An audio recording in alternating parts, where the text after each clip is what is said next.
ನಾನು ಶಂಕರ ಹಾಸ್ಪಿಟ್ಲಲ್ಲಿ ಹೃದಯ ರೋಗ ತಜ್ಞರಾಗಿ ಕೆಲಸ ಮಾಡುತ್ತಿದ್ದೇನೆ. ಎಷ್ಟೋ ಜನರು ಈ ಹಾಸ್ಪಿಟ್ಲಿಗೆ ಕ್ಯಾನ್ಸರ್ ಚಿಕಿತ್ಸೆಗಾಗಿ ಬರುತ್ತಾರೆ.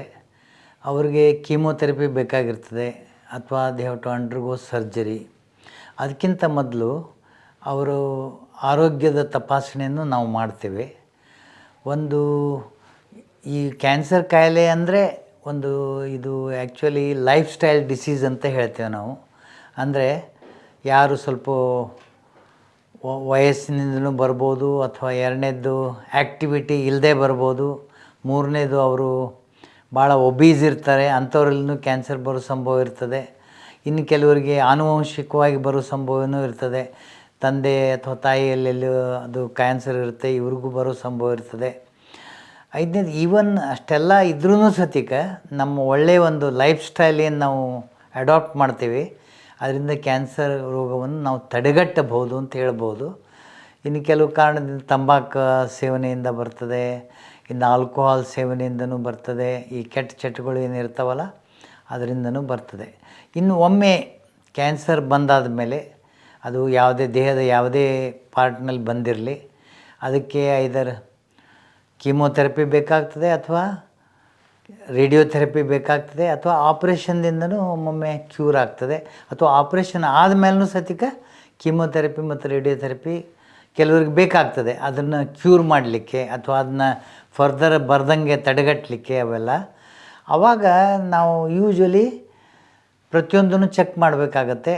ಹಾರ್ಟದ ಚೆಕಪ್ ಬೇಕು. ಒಂದು ಎಕ್ಸಾಮಿನೇಷನ್ನಲ್ಲಿ ನಾವು ಪಲ್ಸ್ ರೇಟ್ ನೋಡ್ತೀವಿ, ಬ್ಲಡ್ ಪ್ರೆಷರ್ ನೋಡ್ತೀವಿ, ಆಮೇಲೆ ಬ್ಲಡ್ ಟೆಸ್ಟ್ನಲ್ಲಿ ಹಿಮೋಗ್ಲೋಬಿನ್ ಕಂಟೆಂಟ್ ನೋಡ್ತೀವಿ, ಬ್ಲಡ್ ಕೌಂಟ್ಸ್ ನೋಡ್ತೀವಿ, ಶುಗರ್ HbA1c ಅಂತ ಹೇಳ್ತೀವಿ. ಲಾಸ್ಟ್ 3 ಮಂತ್ಸ್ನಿಂದ ಏನಾರ ಶುಗರ್ ಹೈ ಇದೆಯಾ, ಅಥವಾ ಈಗ ಫಾಸ್ಟಿಂಗ್ ಶುಗರ್, ಆಮೇಲೆ ಪೋಸ್ಟ್ ಲಂಚ್ 1 ಅವರ್ ಶುಗರ್ ಅವೇನಾರ ಹೈ ಲೆವೆಲ್ಸಲ್ಲಿ ಇದೆಯಾ ಇಲ್ಲ ಅದನ್ನು ನೋಡ್ತೀವಿ. ಒಮ್ಮೊಮ್ಮೆ ಸಮ್ಟೈಮ್ಸ್ ಪ್ರೀ ಡಯಾಬಿಟಿಸ್ ಇರ್ತದೆ, ಪೂರ್ತಿ ಡಯಾಬಿಟಿಸ್ ಬಂದಿರೋಂಗಿಲ್ಲ, but they are in between, normal ಅಲ್ಲ ಅಥವಾ ಡಯಾಬಿಟಿಕ್ಕು ಅಲ್ಲ.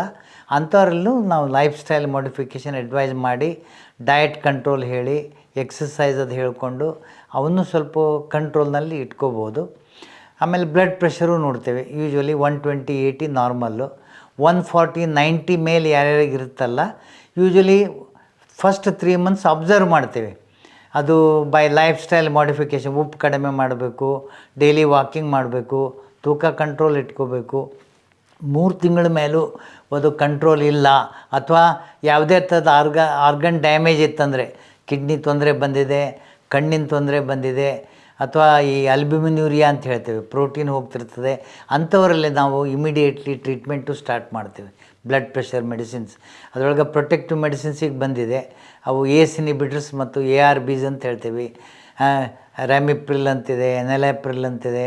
ಸಿಮಿಲರ್ಲಿ ARBದಲ್ಲಿ ಟೆಲ್ಮಿಸಾರ್ಟಾನ್ ಅಂತಿದೆ, ಓಲ್ಮೆಸಾರ್ಟಾನ್ ಅಂತಿದೆ, ಕ್ಯಾಂಡೆಸಾರ್ಟಾನ್ ಅಂತಿದೆ. ಆ ಡ್ರಗ್ಸೂ ದೇ ಆರ್ ಆಲ್ ಪ್ರಿಫರ್ಡ್. ಮತ್ತು ಎಲ್ಡರ್ಲಿ ಇತ್ತಂದರೆ ಅಬೌವ್ 65-70 ಮೇಲಿದ್ದರೆ ಕ್ಯಾಲ್ಸಿಯಂ ಚಾನಲ್ ಬ್ಲಾಕರ್ಸ್ ಅಂತ ಹೇಳ್ತೀವಿ, ಆಮ್ಲೋಡಿಪೀನ್, ಆಮೇಲೆ ಸಿಲ್ನಿಡಿಪೀನ್ ಅಂತ ಮೆಡಿಸಿನ್ನು ಯೂಸ್ ಮಾಡ್ತೀವಿ. ಇನ್ನು ಕೆಲವರಲ್ಲಿ ಈವನ್ ಡಯೂರಿಟಿಕ್ಸ್, ಹೈಡ್ರೋಕ್ಲೋರೋಥೈಸೈಡ್, ಕ್ಲೋರ್ಥ್ಯಾಲಿಡೋನ್, ಈ ಮೆಡಿಸಿನ್ನಿಂದನೂ ಕಂಟ್ರೋಲ್ ಮಾಡ್ತೀವಿ. ಇದಲ್ಲದೆ ಸ್ಪೈರ್ನೋಲ್ಯಾಕ್ಟೋನ್ ಅಂತ ಇನ್ನೂ ಮೆಡಿಸಿನ್ ಇದೆ, ಅದನ್ನು ಇನ್ನು ಕೆಲವರಲ್ಲಿ ರೆಸಿಸ್ಟೆಂಟ್ ಹೈಪರ್ಟೆನ್ಷನ್ ಇದ್ದರೆ ಅದು ಬೇಕಾಗ್ತದೆ. ಸೊ ಸಿ ದ್ಯಾಟ್ ಇವೆಲ್ಲ ಔಷಧ ತೊಗೊಂಡು BP ಮಾತ್ರ 120/80 ಇಟ್ಕೊಳ್ಳೋದು ಒಳ್ಳೆಯದು. 140/90 ಯಾವಾಗಲೂ ಅದ್ರ ಮೇಲೆ ಇರಬಾರ್ದು ಅಂತ, ಅಂದರೆ ಆರ್ಗನ್ ಪ್ರೊಟೆಕ್ಷನ್ ಸಲುವಾಗಿ. ಇನ್ನು ಶುಗರ್ ಇದ್ದವರು ಲೈಫ್ ಸ್ಟೈಲ್ ಮಾಡಿಫಿಕೇಷನ್ ಬೇಕೇ ಬೇಕು. ಸಕ್ಕರೆ ತಿನ್ನಬಾರ್ದು, ಬೆಲ್ಲ ತಿನ್ನಬಾರ್ದು, ಹಣ್ಣುಗಳು ಒಂದು ಹಿಡಿತದೆ ಒಂದು ಇದರಲ್ಲೇ ತಿನ್ನಬೇಕು. ಆಮೇಲೆ ಕೆಲವರು ತೀರಾ ಪಪ್ಪಾಯಿ ತಿನ್ನೋದು ಅವು ಇವು ಮಾಡ್ತಾರೆ, ಅದು ಒಳ್ಳೆಯದಲ್ಲ. So green fruits they are better. Kiwi ಅಂತಿರ್ತದೆ, ಅಥವಾ ನಮ್ಮದು ಸೇಬು, ಇದನ್ನು ಪೇರು ಹಣ್ಣು ಅಂತ ಹೇಳ್ತೀವಿ, ಸೀಬೆ ಹಣ್ಣು ಅಂತ ನೀವು ಹೇಳ್ಬೋದು. ಅಂಥವು ದೇ ಆರ್ ಆಲ್ ಬೆಟರ್. ಆಮೇಲೆ ಅದಲ್ಲದೆ ಊಟದಲ್ಲಿ ನಾವು ಕಂಟ್ರೋಲ್ ಇಟ್ಕೊಳ್ಳೇಬೇಕು. ಕಾರ್ಬೋಹೈಡ್ರೇಟ್ಸ್ ಕಡಿಮೆ ಮಾಡಿಕೊಂಡು proteins 1 gram per kg body weight ಅಷ್ಟು ಪ್ರೋಟೀನ್ಸ್ ತಿನ್ನಬೇಕಾಗತ್ತೆ. ಫ್ಯಾಟ್ಸು, ಸ್ಯಾಚುರೇಟೆಡ್ ಫ್ಯಾಟ್ಸ್, ಈ ಕರ್ದದ್ದು ಎಣ್ಣೆಯಲ್ಲಿ ಪದಾರ್ಥ ತಿನ್ನೋದು ಮಾಡೋದು ಅವನ್ನು ಸ್ವಲ್ಪ ಅವಾಯ್ಡ್ ಮಾಡೋದು ಒಳ್ಳೆಯದು. ಮಾಂಸ, ಮೊಟ್ಟೆ, ವೈಟ್ ಆಫ್ ದ ಎಗ್ ಅಂದರೆ ಆಲ್ಬ್ಯೂಮಿನ್ ಅದಿರ್ತದಲ್ಲ ಅದನ್ನು ತಿನ್ಬೋದು, ಬಟ್ ಒಳಗಡೆ ಎಲ್ಲೋ ಪೋರ್ಷನ್ ಆದಷ್ಟು ಅವಾಯ್ಡ್ ಮಾಡೋದು ಒಳ್ಳೆಯದು. ಆಮೇಲೆ ಇದಲ್ಲದೆ ಇನ್ನು ಕೆಲವರಿಗೆ ರೂಢಿ ಇತ್ತಂದರೆ ಈ ಲೀನ್ ಮೀಟ್ ಈಸ್ ಓಕೆ ಅಥವಾ ಫಿಶ್ ಈಸ್ ಓಕೆ, ಅಂಥವ್ರು ತಿನ್ಬೋದಷ್ಟೇ. ಆದರೆ better to avoid red meat because that contains cholesterol. Sometimes ನಾವು ಈ ರೋಜುವಾಸ್ಟ್ಯಾಟಿನ್ ಅಂತ ಒಂದು ಔಷಧ ಹಾಕ್ತೀವಿ ಕೊಲೆಸ್ಟ್ರಾಲ್ಗೆ, ಈವನ್ ಅದು ಸತಿಕ ಕ್ಯಾನ್ಸರ್ ಪ್ರಿವೆನ್ಷನಲ್ಲಿ ಹೆಲ್ಪ್ ಮಾಡುತ್ತೆ. ಇದಲ್ಲದೆ ಶುಗರ್ನಲ್ಲಿ ಒಮ್ಮೆ ಶುಗರ್ ಇದ್ದಾಗ ಆದಷ್ಟು ಈ ಪ್ಯಾಂಕ್ರಿಯಾಸ್ ಅನ್ನೋದು ನಾವು ಪ್ರೊಟೆಕ್ಟ್ ಮಾಡ್ಕೋಬೇಕು. ಅದಕ್ಕೆ ಈಗ ಇತ್ತೀಚೆಗಾಗಿ ಕೆಲವೊಂದು ಔಷಧ ಬಂದಿದೆ, ಅದರೊಳಗೆ ಶುಗರು ಈ ದಪ್ಪ ಇದ್ದವರಲ್ಲಿ ಜಾಸ್ತಿ ಬರ್ತದೆ. ಆ ದಪ್ಪನೂ ಅವ್ರದ್ದು ತೂಕನೂ ಕಡಿಮೆ ಮಾಡ್ಕೋಬೇಕು ಮತ್ತು ಶುಗರ್ ಇಳಿಸ್ಕೋಬೇಕನ್ನೋರಲ್ಲಿ ನಾವು ಈಗ ಈ DPP-4 ಇನಿಬಿಟರ್ಸ್ ಅಂತ ಬಂದಿದೆ, SGLT2 ಇನಿಬಿಟರ್ಸ್ ಅಂತ ಇನ್ನೂ ಹೊಸದಾಗಿ ಬಂದಿದೆ, ಡ್ಯಾಪಾಗ್ಲಿಫ್ಲೋಜಿನ್ ಅಂತಿದೆ, ಎಂಪಾಗ್ಲಿಫ್ಲೋಜಿನ್ ಅಂತಿದೆ. ಇದರಿಂದ ಆರ್ಗನ್ ಪ್ರೊಟೆಕ್ಷನ್ ಅಂದರೆ ಈ ಐಲೆಟ್ ಸೆಲ್ಸ್ ಏನಿರುತ್ತಲ್ಲ ಅವು ಪ್ರೊಟೆಕ್ಟ್ ಆಗುತ್ತೆ. ಇದಲ್ಲದೆ ನಾವು ತೀರಾ ಒಬೀಸ್ ಇದ್ದವ್ರಿಗೆ ನಾವು ಸಿಮಾಗ್ಲುಟೈಡ್ ಅಂತ ಇಂಜೆಕ್ಷನ್ ಬಂದಿದೆ, ಅವು ವಾರಕ್ಕೊಮ್ಮೆ ನಾವು 0.5 mg ಸ್ಟಾರ್ಟ್ ಮಾಡಿಕೊಂಡು 2 ವಾರಕ್ಕೊಮ್ಮೆ ಗ್ರ್ಯಾಜುವಲಿ ಇನ್ಕ್ರೀಸ್ ಮಾಡ್ಕೊತ ಹೋಗ್ತೇವೆ. ಅದರಿಂದನೂ ಹಸಿವು ಸ್ವಲ್ಪ ಕಡಿಮೆ ಆಗಿ ಅವ್ರ ತೂಕ ಇಳಿಸ್ಲಿಕ್ಕೆ ಅನುಕೂಲ ಆಗುತ್ತೆ. ನಾವು ಈಗ ಒಬೀಸ್ ಇದ್ದವ್ರಲ್ಲೂ ಕ್ಯಾನ್ಸರ್ ಚಾನ್ಸಸ್ ಹೆಚ್ಚು ಬರ್ತದೆ ಅಂತ ಹೇಳಿದ್ದು ನಾನೀಗ. ಅದರಲ್ಲಿ ಬ್ರೆಸ್ಟ್ ಕ್ಯಾನ್ಸರ್ ಬರ್ಬೋದು ಅಥವಾ ಅದರ್ ಆರ್ಗನ್ಸ್ ಕ್ಯಾನ್ಸರ್ ಬರ್ಬೋದು. ಇನ್ನು ಒಬಿಸಿಟಿ ನಾವು ಹೆಂಗೆ ಕಂಡು ಹಿಡಿತೀವಿ? ನಿಮಗೆ ಒಬ್ಬ ಮನುಷ್ಯ ಒಬೀಸ್ ಅನ್ಬೋದು, ಬಟ್ ಅದನ್ನು ಮೆಜರ್ಸ್ ಇದೆ. ಒಂದು ಹೈಟ್ ನೋಡ್ತೇವೆ ನಾವು, ಆಮೇಲೆ waste ratio, height by waste ratio ಅಂತ ನೋಡ್ತೇವೆ. ವೇಸ್ಟ್ ಎಲ್ಲಿ ಮೆಜರ್ ಮಾಡ್ತೇವೆ ಅಂದರೆ ಇಲ್ಲಿ ನಮ್ಮ ಸೊಂಟದ ಒಂದು ಎಲುಬು ಮೇಲೆ ಎಲ್ಲಿ ಹತ್ತದಲ್ಲ ಅಲ್ಲಿ ನಾವು ಟೈಪ್ ಹಿಡ್ಕೊಂಡು ನೋಡಬೇಕು. 80 ಸೆಂಟಿಮೀಟ್ರ್ ಹೆಣ್ಮಕ್ಳಲ್ಲಿರಬೇಕು, 90 ಸೆಂಟಿಮೀಟ್ರ್ ಗಂಡು ಮಕ್ಕಳಲ್ಲಿ. ಇದು ನಾನು ಏಷ್ಯನ್ ಇಂಡಿಯನ್ಸ್ ಬಗ್ಗೆ ಹೇಳ್ತಾ ಇದ್ದೇನೆ. ಮೊದಲು ನಾವು BMI ಅಂತ ಹೇಳ್ತಿದ್ವಿ, ಈಗ ನಾವು ಅದಕ್ಕೆ ಅಷ್ಟು ಇಂಪಾರ್ಟೆನ್ಸ್ ಕೊಡ್ತಾ ಇಲ್ಲ. ಅದ್ರ ಬದಲು waste by height by waste ratio ಅಂತ ನೋಡ್ತೇವೆ. Normally waste by height ratio 0.5 ತನಕ ಇದ್ದರೆ normal limits. Anything exceeding more than 0.5 it is abnormal ಇದ್ದಂಗೆ. ಅದಕ್ಕೆ ವಿಸ್ರಲ್ ಒಬಿಸಿಟಿ ಅಂತ ಹೇಳ್ತೀವಿ. ವಿಸ್ರಲ್ ಒಬಿಸಿಟಿ ಅಂದರೆ ಅದೇ ಇನ್ಫ್ಲಮೇಷನ್ ಇದ್ದಂಗೆ ಬಾಡಿಯಲ್ಲಿ. It can cause heart problems, ಆಮೇಲೆ ನಮ್ಮದೇನು ಬ್ಲಾಕೇಜಸ್ಸು ಅವೆಲ್ಲ ಮುಂದೆ ಬರ್ತದೆ. ಅಂಥವ್ರಲ್ಲಿ ನಾವೇನು ಮಾಡಬೇಕು, ಆದಷ್ಟು ಅದನ್ನು ಕೊಲೆಸ್ಟ್ರಾಲ್ ಅವೆಲ್ಲ ಚೆಕ್ ಮಾಡ್ಕೋಬೇಕು. ಇದು ಒಬಿಸಿಟಿ ಅಂದರೆ ಇದು ಒಂದೇ ಕಾಯಿಲೆ ಅಲ್ಲ. ಅಪಾರ್ಟ್ ಫ್ರಮ್ ಬಾಡಿ ವೇಟ್ ನಾವು ಶುಗರ್ ಚೆಕ್ ಮಾಡ್ಕೋಬೇಕಾಗತ್ತೆ, ಅವರಲ್ಲಿ BP ಚೆಕ್ ಮಾಡ್ಕೋಬೇಕಾಗತ್ತೆ, ಅವರಲ್ಲಿ ಲಿಪಿಡ್ ಲೆವೆಲ್ಸು ಲೋ HDL ಅಂದರೆ ಒಳ್ಳೆ ಕೊಲೆಸ್ಟ್ರಾಲ್. ಅದು ನಮಗೆ ಅದರಿಂದ ಬರ್ತದೆ. ಎವ್ರಿಡೇ ನಾವೇನು ಎಕ್ಸಸೈಸು ವಾಕಿಂಗ್ ಮಾಡ್ತೇವಲ್ಲ ಅದರಲ್ಲೇ ಗುಡ್ ಕೊಲೆಸ್ಟ್ರಾಲ್ ಇನ್ಕ್ರೀಸ್ ಆಗುತ್ತೆ. ನಾರ್ಮಲಿ ಅದು 40 ಮೇಲ್ಸ್ನಲ್ಲಿರಬೇಕು, 50 ಫೀಮೇಲ್ಸ್ನಲ್ಲಿರಬೇಕು.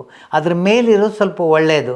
ವೆರಸ್ ಅದಕ್ಕಿಂತ ಒಳಗಡೆ ಇದ್ದರೆ ನಮ್ಮ ಆ್ಯಕ್ಟಿವಿಟಿ ಜಾಸ್ತಿ ಮಾಡ್ಕೋಬೇಕಾಗುತ್ತೆ.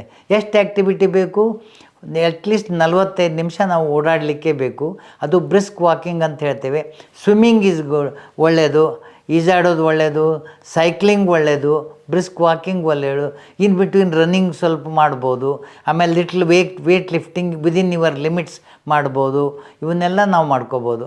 ಅಪಾರ್ಟ್ ಫ್ರಮ್ ದ್ಯಾಟ್ ಅದು ವೇಟ್ ಡಯಟ್ ಅಂತೂ ಬೇಕೇ ಬೇಕು, ಅದು ನೀವು ಪಾಲಿಸಲೇಬೇಕು. ಮುಕ್ಕಾಲು ಭಾಗ ನಾನು ಹೇಳಿದೆ ನಿಮಗೆ ವೆಜಿಟೇಬಲ್ಸೇ ಜಾಸ್ತಿ ತಿನ್ನಬೇಕು, ಕಾಲು ಭಾಗ ಅಷ್ಟೇ ಇವು ಕಾರ್ಬೋಹೈಡ್ರೇಟ್ಸು. ಪ್ರೋಟೀನ್ 1 ಗ್ರಾಮ್ ಪರ್ ಅದನ್ನು ಆಲ್ರೆಡಿ ನಾನು ಹೇಳಿದ್ದೀನಿ. ಇನ್ನು ಸ್ಯಾಚುರೇಟೆಡ್ ಫ್ಯಾಟ್ಸ್ ಅವಾಯ್ಡ್ ಮಾಡೋದು ಒಳ್ಳೆಯದು. ಸೊ ಅಪಾರ್ಟ್ ಫ್ರಮ್ ಎಕ್ಸಸೈಸ್ ಈಗೇನು ಆಗಿದೆ ಅಂದರೆ 30-35 kg ಮೇಲೆ ಕೆಲವರು ಬಂದುಬಿಡ್ತಾರೆ.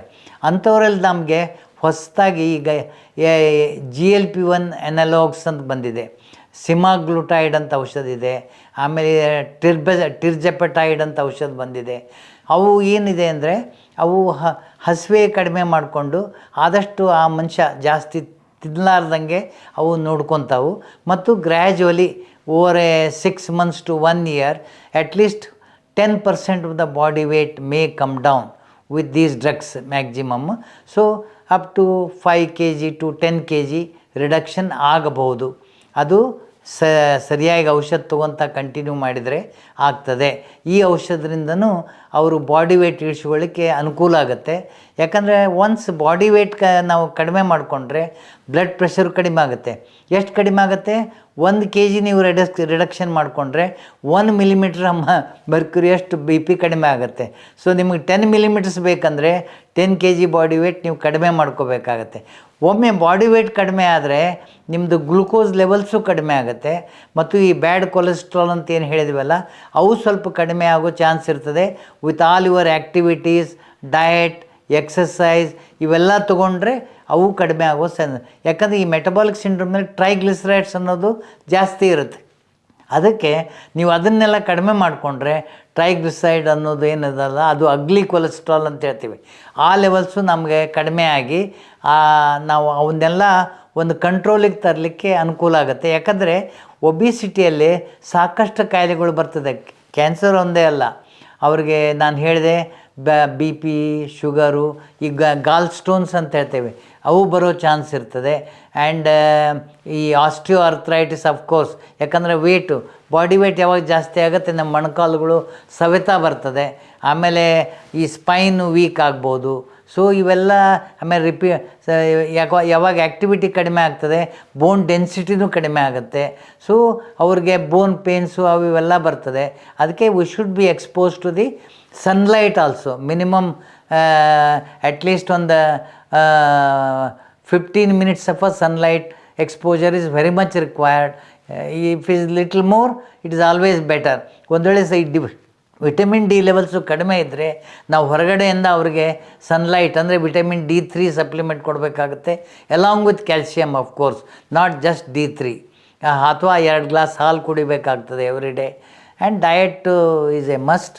ಎಕ್ಸಸೈಸ್ ಇವೆಲ್ಲನೂ ಕಂಟಿನ್ಯೂ ಮಾಡಬೇಕು. ಆ್ಯಂಡ್ ಅವನ್ನ ನೋಡಿಕೊಂಡ್ರೆ ಅಟ್ಲೀಸ್ಟ್ ಇವೇನು ಅದರ ಅಸೋಸಿಯೇಟೆಡ್ ಮಾರ್ಬಿಡಿಟೀಸ್ ಅಂತ ಹೇಳ್ತೇವೆ, ಶುಗರು, BP, ಹಾರ್ಟ್ ಕಾಯಿಲೆಗಳು, ಕೊಲೆಸ್ಟ್ರಾಲ್ ಲೆವೆಲ್ಸು ಅವನು ಕಡಿಮೆ ಮಾಡಲಿಕ್ಕೆ ಅನುಕೂಲ ಆಗುತ್ತೆ. ಅದನ್ನು ನೀವು ಪಾಲಿಸ್ಬೇಕು. ಇದಲ್ಲದೆ ಲೈಫ್ ಸ್ಟೈಲ್ ಅಂದರೆ ಎವ್ರಿ ಡೇ 45 ನಿಮಿಷ ಅವರು ಓಡಾಡಲಿಕ್ಕೆ ಬೇಕು. ಎಷ್ಟು ಸಾಧ್ಯ ಇದೆ ಅಷ್ಟು ಬ್ರಿಸ್ಕ್ ವಾಕ್ ಅಂತ ಹೇಳ್ತೇವೆ, ಅದನ್ನು ಮಾಡಬೇಕು. ತಿನ್ನೋ ಕ್ವಾಂಟಿಟಿ ನಾ ಹೇಳಿದೆ ಆಲ್ರೆಡಿ, ಕಡಿಮೆ ಮಾಡ್ಕೋಬೇಕು. 3/4 ಆಫ್ ದ ವೆಜಿಟೇಬಲ್ಸ್ ಜಾಸ್ತಿ ಪ್ಲೇಟ್ನಲ್ಲಿ ಕಾಣಬೇಕು ನಿಮಗೆ. ಬೇರೆ ಎಲ್ಲ ಈ ಅನ್ನ, ಚಪಾತಿ, ರೊಟ್ಟಿ, ಮುದ್ದೆ ಇಂಥವೆಲ್ಲ ಸ್ವಲ್ಪ ಕ್ವಾಂಟಿಟಿ ಕಡಿಮೆ ಮಾಡಿಕೊಂಡು ಈ ಬೇಳೆಕಾಳು, ಹೆಸರು ಕಾಳು ಇಂಥವೆಲ್ಲ ಏನಿರ್ತಲ್ಲ ಪ್ರೋಟೀನ್ಸ್ ಇರುತ್ತೆ ಅವನ್ನು ಜಾಸ್ತಿ ತಿನ್ಕೊಂಡು ಆ ಡಯಟು ಮಾಡಬೇಕು. ಅದ್ರ ಜೊತೆಗೆ ಇದನ್ನು ಕಂಟ್ರೋಲ್ ಔಷಧನೂ ತೊಗೊಂಡು ಅದನ್ನು ಕಂಟ್ರೋಲ್ ಮಾಡ್ಕೋಬೇಕು. ಶುಗರು ಫಾಸ್ಟಿಂಗ್ನಲ್ಲೇ 100ರಿಂದ 110 ಇರೋದು ಒಳ್ಳೆಯದು. ಊಟ ಅದು 1 hour ಆದಮೇಲೆ 160ರಿಂದ 180 ಆ ಲೆವೆಲ್ದಲ್ಲಿ ಇಟ್ಕೊಳ್ಳೋದು ಒಳ್ಳೆಯದು. ಎನಿಥಿಂಗ್ ಮೋರ್ ದ್ಯಾನ್ 200 ಅದು ಮತ್ತೆ ಸ್ವಲ್ಪ ಯಾವಾಗ ಶುಗರ್ ಜಾಸ್ತಿ ಇರುತ್ತಲ್ಲ ನಮ್ಮ ಆರ್ಗನ್ಸ್ ಡ್ಯಾಮೇಜ್ ಆಗುತ್ತೆ. ಇದಲ್ಲದೆ ಕ್ಯಾನ್ಸರ್ ಸಫರ್ ಆದವರಲ್ಲಿ ಹ್ಯಾಬಿಟ್ಸ್ ಇರುತ್ತೆ, ಅವನ್ನ ನಾವು ಪೂರ್ತಿ ಕರ್ಬ್ ಮಾಡಬೇಕು. ಈ ಸಿಗರೇಟ್ ಸ್ಮೋಕಿಂಗ್ ಇರ್ಬೋದು ಅಥವಾ ಆಲ್ಕೋಹಾಲ್ ತೊಗೊಳ್ಳೋದಿರ್ಬೋದು, ಅವನ್ನು ಪೂರ್ತಿ ನಾವು ಕಡಿಮೆ ಮಾಡಿ ಆದಷ್ಟು ಪೂರ್ತಿ ಬಂದ್ ಮಾಡೋದು ಒಳ್ಳೆಯದು. ಇನ್ನು ತಂಬಾಕಿನ ಚಟ ಇದ್ದವರಂತೂ ಈ ಬಾಯಿ ಕ್ಯಾನ್ಸರು, ಯುಸೋಫ್ಯಾಜಿಯಲ್ ಕ್ಯಾನ್ಸರು, ಸ್ಟಮಕ್ ಕ್ಯಾನ್ಸರು ಅವೆಲ್ಲ ಕಾಮನ್ನು. ಅವನ್ನಂತೂ ಪೂರ್ತಿ ತ್ಯಜಿಸಲೇಬೇಕು. ಆಮೇಲೆ ಇದು ಅಲ್ಲದೆ ನಾನು ಆಲ್ರೆಡಿ ಹೇಳಿದೆ, life style modification is very very important. And ನಾವೇನು ಮಾಡ್ತೇವೆ, ಬಿಫೋರ್ ಕೀಮೋಥೆರಪಿ, ಬಿಫೋರ್ ಸರ್ಜರಿ ಒಂದು ECG ಮಾಡ್ಕೊತೇವೆ. ECGಯಲ್ಲಿ already if they are having a old heart attack, already stent ಅದೇನಾರು ಇತ್ತಂದರೆ ಆ ಔಷಧನೂ ಕಂಟಿನ್ಯೂ ಮಾಡಬೇಕಾಗತ್ತೆ ನಾವು. ಈಗ ಸ್ಟೆಂಟದ್ದು ಔಷಧ, ಬಟ್ ಒಂದು ವೇಳೆ ಆಪ್ರೇಷನ್ ಇದ್ದಾಗ ಆ್ಯಸ್ಪಿರಿನ್ ಅನ್ನೋದು ಮತ್ತು ಅಥವಾ ಕ್ಲೋಪಿಡೋಗ್ರಲ್ ಅಥವಾ ಟಿಕ್ಯಾಗ್ರಲ್ ಅನ್ನೋದು 5ರಿಂದ 7 ದಿವಸ ನಾವು ಬಂದ್ ಮಾಡ್ತೇವೆ. ಬಟ್ ಈ ಕೊಲೆಸ್ಟ್ರಾಲ್ ಮೆಡಿಸಿನ್ನು, ಬೇರೆ ಥರದ ಮೆಡಿಸಿನ್ ಏನು ನಾವು ಹಾರ್ಟಿಗೆ ಹಾಕಿರ್ತೀವಲ್ಲ ಅವೆಲ್ಲ ನಾವು ಕಂಟಿನ್ಯೂ ಮಾಡಲಿಕ್ಕೆ ಬೇಕು, even during surgery, after surgery also. ಇನ್ನು ಕೆಲವೊಂದು ಔಷಧ ಈವನ್ ಒಂದು 4-5 ದಿವಸ ತಡೆ ಹಿಡಿತೀವಿ. ಈ ಶುಗರ್ಗೆ SGLT2 ಇನಿಬಿಟರ್ಸ್ ಅಂತ ಹೇಳಿದೆ, 1 day ಅರ್ಲಿಯರ್ ಯೂಶ್ವಲಿ ನಾವು ಸ್ಟಾಪ್ ಮಾಡ್ತೇವೆ. ಆ್ಯಂಡ್ ಸಿಮಿಲರ್ಲಿ GLP-1 ಇಂಜೆಕ್ಷನ್ ಇದ್ದರೆ 1 week ಅರ್ಲಿಯರ್ ನಾವು ಸ್ಟಾಪ್ ಮಾಡ್ತೀವಿ. ಆಮೇಲೆ ಸರ್ಜರಿ ಆದಮೇಲೆ ಮತ್ತೆ ರೀಸ್ಟಾರ್ಟ್ ಮಾಡ್ಕೊತೇವೆ ಅವನ್ನೆಲ್ಲ. ಸೊ ಆಮೇಲೆ ಹಾರ್ಟ್ ಒಂದು ವೇಳೆ ವೀಕ್ ಕಂಡ್ರೆ ಅಂಥವರಲ್ಲಿ ಕೆಲವೊಂದು ಕೀಮೊಥೆರಪಿ ನಾವು ಅವಾಯ್ಡ್ ಮಾಡಬೇಕಾಗತ್ತೆ. ಸಿಮಿಲರ್ಲಿ ಹಾರ್ಟ್ 30-40% ಇಜೆಕ್ಷನ್ ಫ್ರ್ಯಾಕ್ಷನ್ ಅದೆಲ್ಲ ಇದ್ದರೆ ನಾವು ಅದಕ್ಕೆ ತಕ್ಕಂತೆ ಔಷಧನೂ ಕೊಡ್ತೇವೆ ಹಾರ್ಟ್ ವೀಕ್ನೆಸ್ ಕಡಿಮೆ ಆಗಲಿಕ್ಕೆ. ಅವು SGLT2 ಇನಿಬಿಟರ್ಸ್ ಅಂತ ಬಂದಿದೆ, ಬಿಟಾ ಬ್ಲಾಕರ್ಸ್ ಅಂತಿದೆ, ಏಸ್ ಇನಿಬಿಟರ್ಸ್ ಅಂತ, ಆರ್ನಿ ಅಂತ ಇನ್ನೊಂದು ಔಷಧ ಒಳ್ಳೇದು ಬಂದಿದೆ, ಮಿನರಲ್ ಕಾರ್ಟಿಕಾಯ್ಡ್ ಆ್ಯಂಟ್ಯಾಗೋನಿಸ್ಟ್ ಅಂತ ಬಂದಿದ್ದಾವೆ. ಆ 4 ಔಷಧನೂ ಹಾರ್ಟ್ ಏನಾರು ವೀಕ್ ಇದ್ದರೆ ಅವು ಬೇಕೇ ಬೇಕು. ಅವನ್ನ even better to continue almost ಈವನ್ದು ಹಾರ್ಟು ಇಂಪ್ರೂವ್ಮೆಂಟ್ ಆದರೂ ಸದ್ಯಕ್ಕ ಮುಂದೂ ಕೆಲವೊಂದು ಔಷಧ ನಾವು ಕಂಟಿನ್ಯೂ ಮಾಡಿಕೊಂಡು ಮತ್ತು 3 ತಿಂಗಳಿಗೊಮ್ಮೆ ಹಾರ್ಟ್ ವೀಕ್ನೆಸ್ ಈಕೋಕಾರ್ಡಿಯೋಗ್ರಾಮ್ ಅಂತ ಹೇಳ್ತೀವಿ, ಸಮ್ಟೈಮ್ಸ್ ಈವನ್ ಸ್ಟ್ರೇನ್ ಪ್ಯಾಟರ್ನ್ ಅಂತ ಹೇಳ್ತೀವಿ ಈಕೋದಲ್ಲೇ, ಅವನ್ನೂ ಮಾಡಿಕೊಂಡು ನಮ್ಮ ಹಾರ್ಟನ್ನು ಒಂದು ಹೃದಯದ ವೀಕ್ನೆಸ್ಸನ್ನು ಕಡಿಮೆ ಮಾಡಿಕೊಂಡು ಮತ್ತು ಯಾವಾಗ ಇಂಪ್ರೂವ್ಮೆಂಟ್ ಆಗುತ್ತಲ್ಲ they can undergo further chemotherapy. ಅವು ಕೆಲವೊಂದು ಔಷಧ ಅವಾಯ್ಡ್ ಮಾಡಲಿಕ್ಕೆ ಬೇಕು, ಅಂಥವು ನಾವು ಅಡ್ವೈಸ್ ಮಾಡ್ತೀವಿ. ಆಮೇಲೆ ಆಂಕಾಲಜಿಸ್ಟ್ ಅದನ್ನ ನೋಡಿಕೊಂಡು ಅವರು ಯಾವ ಥರದ ಒಂದು ಟ್ರೀಟ್ಮೆಂಟು ಅವರು ಅದನ್ನು ಮಾಡಿಫೈ ಮಾಡಿ ಅದನ್ನೂ ಕೊಡ್ತಾರೆ. ಆಪ್ರೇಷನ್ ಆದಮೇಲೂ ಸತ್ಯಕ್ಕೆ ಈ ಕೆಲವೊಂದು ಶುಗರ್ ಔಷಧ, BP ಔಷಧ, ಕೊಲೆಸ್ಟ್ರಾಲ್ ಔಷಧಗಳು ಇವೆಲ್ಲ ಕಂಟಿನ್ಯೂ ಇಡಬೇಕಾಗತ್ತೆ. ಮತ್ತು ಅವಾಗಿವಾಗ ಬಂದು 3 ತಿಂಗಳಿಗೊಮ್ಮೆ ಅವರು ಈ ಇಜೆಕ್ಷನ್ ಫ್ರ್ಯಾಕ್ಷನ್ ಅಂತ ಈಕೋದಲ್ಲಿ ಅದನ್ನೂ ನೋಡಿಸ್ಕೋಬೇಕಾಗತ್ತೆ. ಒಮ್ಮೊಮ್ಮೆ ಎವ್ರಿ 2 ಸೈಕಲ್ಸ್ ಅಂತ ಹೇಳ್ತೀವಿ ಕೀಮೊಥೆರಪಿ ಒಳಗೆ, ಅಥವಾ ಎವ್ರಿ 3rd ಸೈಕಲ್ ಅಂತ ಹೇಳ್ತೀವಿ. ಅವನ್ನ ರಿಪೀಟ್ ಮಾಡ್ಕೊತಾ ಇರಬೇಕು. ECG ಆಯಿತು, echocardiography also, and up to 1 year ಮಾಡಿಕೊಂಡು 1 ಇಯರ್ ಆದಮೇಲೆ every alternate years or every 5 years ಇದನ್ನು ಕಂಟಿನ್ಯೂ ಮಾಡಬೇಕಾಗತ್ತೆ. ಬಿಕಾಸ್ ಲಾಂಗ್ ಟರ್ಮ್ ಎಫೆಕ್ಟ್ಸು ಇರುತ್ತೆ ಕೆಲವೊಂದು ಈ ಕೀಮೊಥೆರಪಿ ಔಷಧದಿಂದ. Even radiation in a long term, even though radiation is done for few weeks later, ಇದು ವರ್ಷಾನುಗಟ್ಟಲೆ ಆದಮೇಲೆ ಒಮ್ಮೆ ಈ ಕೊರೊನರಿ ಆರ್ಟರಿ ಡಿಸೀಸ್ ಬರ್ತದೆ, ಕ್ಯಾಲ್ಸಿಫಿಕೇಷನ್ ಆಗಿರ್ತದೆ, ವಾಲ್ ಕ್ಯಾಲ್ಸಿಫಿಕೇಷನ್ ಬರ್ತದೆ, ವಾಲ್ ಡಿಸೀಸ್ ಬರ್ತದೆ. ಅದಕ್ಕೆ ಪ್ರತಿಯೊಬ್ಬರೂ ಸತ್ಯಕ್ಕೆ ನಂದು ಟ್ರೀಟ್ಮೆಂಟ್ ಮುಗೀತು ಅಂಥೇಳಿ ಆದಷ್ಟು ಅಲಕ್ಷ್ಯ ಮಾಡದೆ ಪ್ರತಿ 3 ತಿಂಗಳಿಗೊಮ್ಮೆ, 6 ತಿಂಗಳಿಗೊಮ್ಮೆ, ವರ್ಷಕ್ಕೊಮ್ಮೆರ ಪ್ರತಿಯೊಂದೂ ಚೆಕ್ ಮಾಡ್ಕೋಬೇಕು. Specially with a physician or a cardiologist and oncologist of course you have to show. ಮತ್ತು ನಿಮ್ಮ ಬೇಸಿಕ್ ಯಾರು ಕ್ಯಾನ್ಸರ್ ಟ್ರೀಟ್ಮೆಂಟ್ ಕೊಟ್ಟಿರ್ತಾರೆ ಅವ್ರ ಕಡೆನೂ ಅವಾಗಿವಾಗ ಚೆಕ್ ಮಾಡ್ಕೋಬೇಕಾಗತ್ತೆ. ಐ ಥಿಂಕ್ ಇವೆಲ್ಲ ನೀವು ಪ್ರಿಕಾಷನ್ ತೊಗೊಂಡ್ರೆ ನಿಮ್ಮ ಒಂದು ಕ್ಯಾನ್ಸರ್ ಕ್ಯೂರ್ಗೂ ಹೆಲ್ಪ್ ಆಗುತ್ತೆ, ಅದ್ರ ಫಾಲೋ ಅಪ್ಪಿಗೂ ಹೆಲ್ಪ್ ಆಗುತ್ತೆ, ಮುಂದೆ ಕ್ಯಾನ್ಸರ್ ಬರ್ದಂತನೂ ತಡೆಗಟ್ಟಲಿಕ್ಕೆ ಅನುಕೂಲ ಆಗುತ್ತೆ ಅಂತ ಇಷ್ಟು ಹೇಳಿ ನನ್ನ ಭಾಷಣ ಮುಗಿಸ್ತೇನೆ.